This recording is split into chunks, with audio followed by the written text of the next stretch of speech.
Hello, I have here with me today two of Yamaha's CLP Clavinova digital pianos. It's the first two in the range, the CLP 525 on my left and the CLP 535 on my right. Have a look at the ePianos website for the latest deals and offers on digital pianos and keyboards.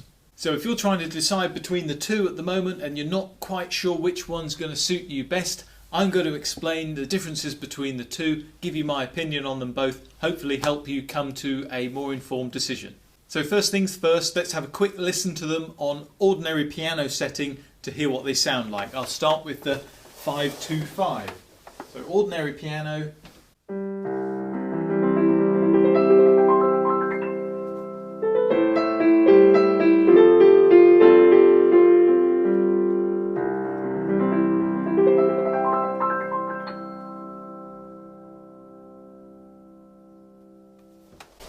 Okay, 535.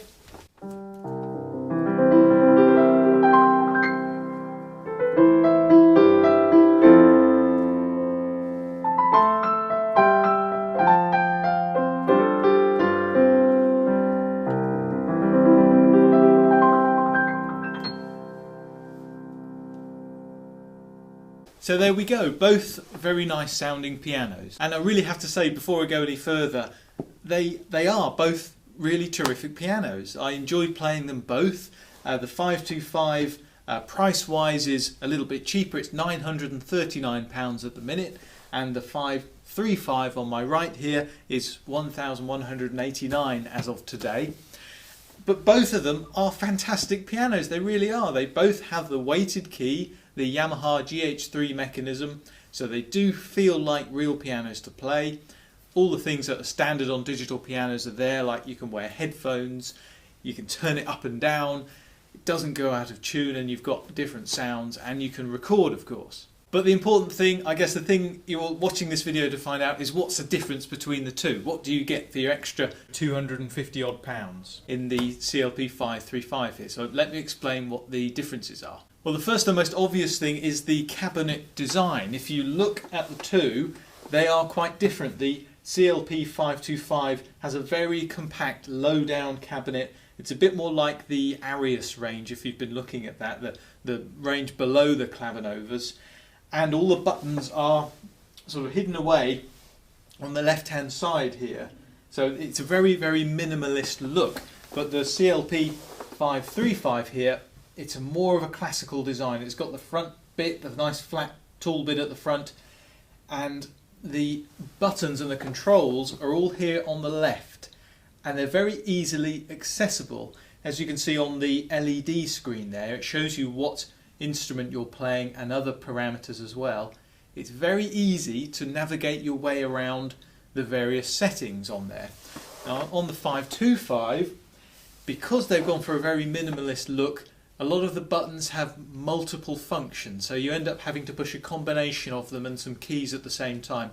That's fine because it keeps the look looking nice and neat and tidy, but on the 535 and the models above, they've done a very nice job, I think, with the LED screen, the way the buttons are laid out. I think it's easier to find your way around. Now, just while we're on the subject of key mechanisms and the way these pianos feel to play, there is a difference between the two. They both have the Yamaha GH3 mechanism, this fantastic 3-sensor mechanism, so they both feel like pianos to play with the heavy keys, but the 535 has the GH3X. What does the X stand for? It stands for escapement mechanism. Now, an escapement mechanism on a real piano, a real grand piano, is the part of the action that immediately after the hammer comes off the string, it removes it from the string so it doesn't interfere with the vibrations and the resonance. And the way the key feels is it just gives you a little notch low down in the travel of the key, and with the 535 you can feel it. If you're familiar with the way a real piano feels, when you just push down lightly on it, there's a little secondary notch. So if you're playing fast passages or light passages on a real piano, that's what you get. 535 simulates that. It's a little thing, but if it's authenticity you're looking for, then 535 has got that. So there is a difference in the sound that you hear when you play ordinary piano on these two Clavinovas. The 525 and the 535 are both sampled from Yamaha concert grand pianos, but they're sampled from different models. The CF3S is what the 525 is sampled from, and it's the model above, the CFX3S, that the 535 is modelled from. So again, a little bit more authenticity and more like the premier flagship concert grand piano the 535 is sampled from. Is there a huge difference between them? Well, I can't really claim that I've heard it, but there it is. That's what it's sampled from. It's a better piano. So you can make your own judgment about that. Now, talking about piano samples, there's one very key difference between the two models here. While I was saying that the 525 has this Yamaha Concert Grand sample in it, the 535 has something new and quite special in it. And this is a sample of a different model of grand piano altogether, a Bosendorfer Imperial Grand, one of the world's finest grand pianos, and it's very different from the Yamaha Concert Grand. Quite well suited to classical playing, I think. I'll demonstrate it a little bit for you. It's just a little bit softer and smoother and mellower. I've really been enjoying playing it. Let me give you an idea of what it sounds like.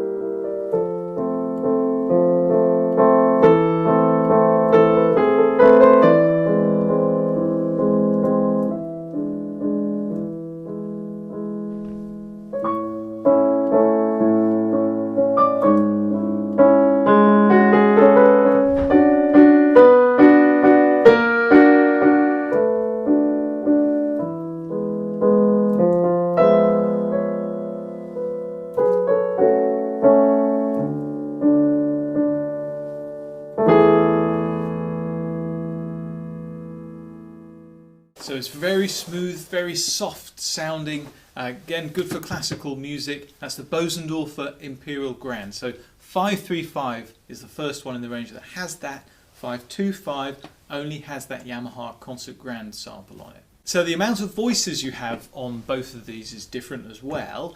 The 525 is again very basic, it only gives you 10 sounds, but that's quite a good selection. You've got a few different pianos. There's grand piano that you've heard already, a brighter piano, also things like strings and harpsichord, electric pianos. Now 535 is much more expansive, 34 sounds in total. So all of the ones I've listed there, plus you can do combinations where you can split the piano in two, something you can't do with the 525. I'll give you a demonstration of what I mean here.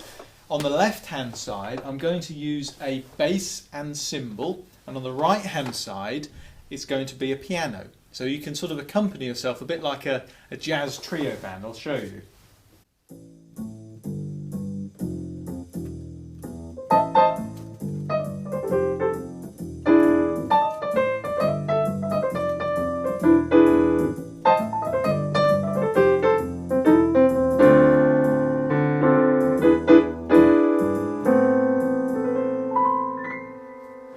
So that's quite a fun way to play. You can split it in two, and with those combinations of sounds there's lots of possibilities for being creative or just making practicing more interesting.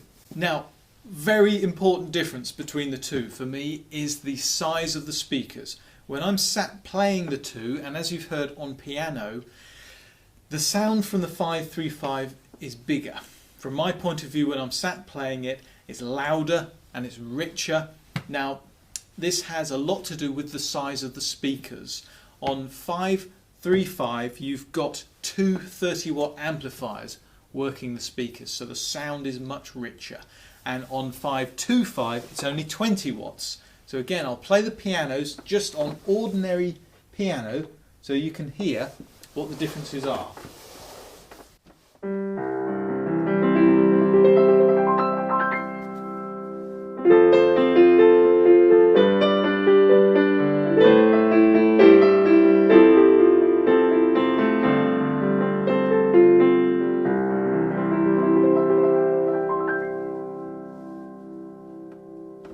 that's not bad at all, it really isn't, but if I play exactly the same sort of thing on 535, listen, it's suddenly a lot deeper because of those larger amplifiers working.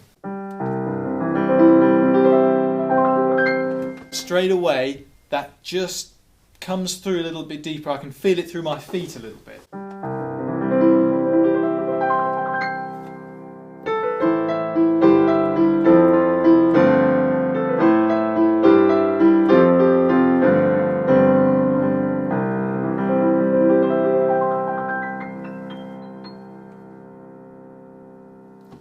So speakers really do make a big difference. So if you've got more powerful speakers on the 535, that's going to make it sound better when you're playing it, and it will sound better, of course, to anyone listening to it as well. Recording on the two pianos is different as well. Again, with the simplified version on the CLP 525, you can only record 2 tracks. Now this is useful because if you're learning to play, you can of course play and record your left hand first, play it back, and then practice your right hand over the top. Very useful tool, and I like it a lot on the 525, but 535 it gets a little bit more serious. You've got 16 tracks to play with, so if you're into composing music, that is fantastic, and you can use lots of different sounds on there as well, combine the strings and the choir and build up a whole sort of symphony orchestra thing. Much more useful for composition. So that's 2 tracks on the CLP 525, 16 on 535. Okay, just finally, one more thing that I think is very important. I don't want to bore you with the technical things too much, but there is a technology called string resonance that Yamaha put into some of their clavinovas. Now, in summary, what string resonance is, on a real piano, when a hammer hits a string, it vibrates. Okay? And the strings next to it are affected by those vibrations, and the sound suddenly swells, and you get this lovely swell filling sound happening. Now on a CLP 525 it doesn't have string resonance. 535 does have it, and what happens is when you're playing very gently, when you're playing with just light and shade and you're just brushing the keys, you can hear from every key that you play what sounds like a lovely swelling, filling sound coming from the strings next to it. It's a subtle effect, but if what you're into is playing with a lot of feeling and emotion, which is of course what you're required to do when you go through the higher grades, the 535, it's a more rewarding experience, I would say, to play it. I'll try and give you a practical example of this now. If I play a little piece on the 535, I'm just going to play it gently.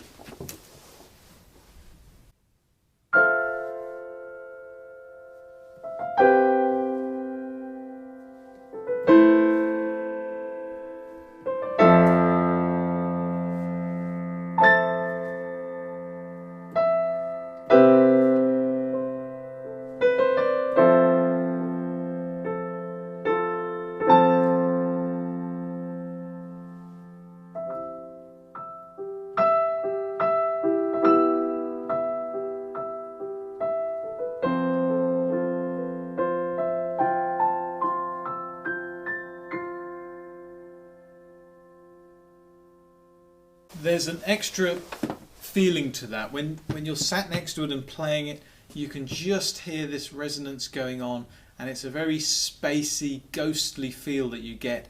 That's what string resonance is. You don't quite get it on the 525. Now for a beginner, is that important? I don't really think so, but looking long term, as you get better, as you go through the grades, you're going to become a more sensitive player, and that's why features like string resonance that you get on 535 is going to be a benefit to you. So what piano should I buy? That's the question. Between these two, price wise, there's about £250 difference, and I think if you get the opportunity to sit at one in a store, you'll see immediately the design, in my opinion anyway, is more attractive on the 535, a little more classical looking, and it's easier to navigate around all of the options because of the LED screen. Now 525, fantastic piano. It's under £1,000, currently £939. it's brilliant, but it's always the way with these things, isn't it? The next model up's always got something a bit nicer, and I think that is the case. Is it worth £250? Yes, I think it is, but of course you've got to work to a budget, haven't you? So I think comparing the two, 535, yes, it's better. Yes, it's probably worth £250 extra, but if you can, go and try them. But my opinion is 535, yes, it's worth the extra 250 odd pounds. It's a very good piano, but being a piano teacher, if a student of mine said they were practicing on a 525, I would be thrilled, because it's still got that great weighted keys. They even have synthetic ivory on the key tops now, so it's an extra little touch of authenticity, and 525 is a very good piano. So in this case, I think the 535 is the winner. That's my opinion anyway. I hope you found this useful. Do email us if you want to ask any further questions. And also tell us what you'd like to see, because we've got a whole store full of the whole Yamaha range here. What would you like to see compared? Quite happy to do videos. Do you want to see a certain feature demonstrated? Let us know. You can let us know in the comments below in this video, or you can email us on the email address that's coming up on the screen now. Thank you for watching, and don't forget to have a look at the ePianos website for the latest offers and deals on digital pianos and keyboards. Thanks very much. Bye bye.